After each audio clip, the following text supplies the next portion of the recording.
We're going to turn now to my exclusive interview with President Obama.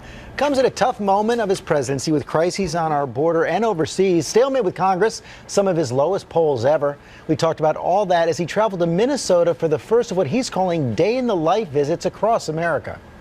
Hello, Minneapolis.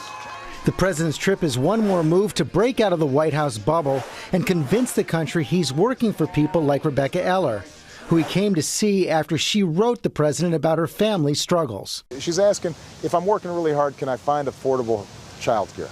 You know, if I'm going back to school, why am I not eligible for some tax credits to offset the tuition? And it breaks my heart sometimes to think that we can't get our act together enough to do that. For us not to try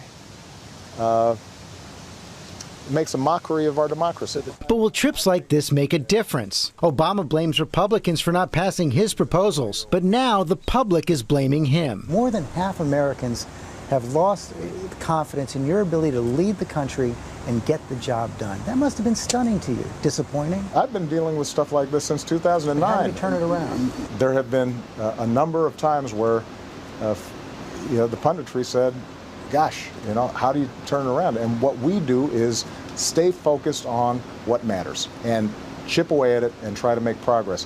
People have health care.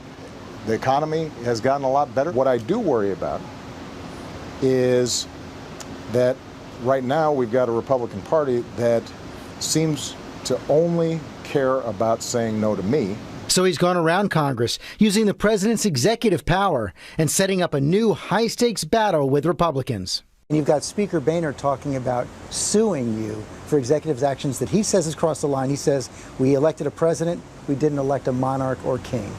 Well, you notice that he didn't specifically say what exactly he was objecting to. I'm not going to apologize for trying to do something while they're doing nothing. Even if you get sued.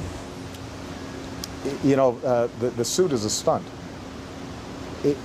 But what I've told Speaker Boehner directly is, if you're really concerned about me taking too many executive actions, why don't you try getting something done through Congress? The majority of American people want to see immigration reform done.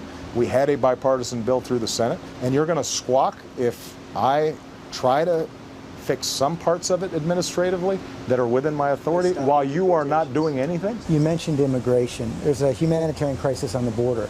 Some of your critics have said you have to speak out more directly to the people of Central America and say, don't come. If you come, you will be deported. Well, we've done that. The problem is that under current law, once those kids come across the border, there's a system in which we're supposed to process them, take care of them, until we can send them back. It's a lengthy process. Is your message don't come?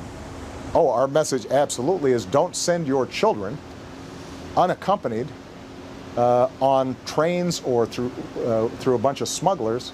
That is our direct message to the families in Central America. Do not send your children to the borders. If they do make it, they'll get sent back. More importantly, they may not make it. Let's talk about Iraq. How serious is this ISIS threat to people here in Minnesota, around the country? I was so struck by an article that Ryan Crocker, who served as Iraq ambassador under you, wrote last week. He said, make no mistake, this is global jihad.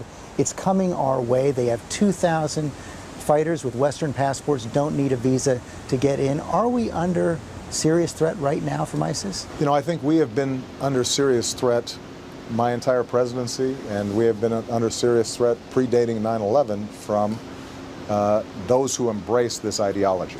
But they're gaining strength, aren't they? Well, they're gaining strength in some places, but we've also gotten a lot better at protecting ourselves. Let me ask you a final question on foreign policy. It comes from something you wrote back in 2006, An Audacity of Hope. You were talking about President Bush's foreign policy strategy, and you said, without a well-articulated strategy that the public supports and the world understands, America will lack the legitimacy and ultimately the power it needs to make the world safer than it is today. The majority of Americans don't support your path on foreign policy. So are you failing by your own standard? George, and I know we go back to the polls, but let me just say that throughout the first half of my presidency, polls consistently showed strong support for my foreign policy. But the public has to support it, doesn't it? But not at every minute, George, not every week, because there are going to be times where the world is messy. One of the things you also realize during the course of 5 years is that if the problems were easy, somebody else would have solved them already. And one of the great challenges of this job, but one of the great privileges of this job is that you're tackling stuff that is really tough, and I'm glad that after 5 years I'm still here able to do it.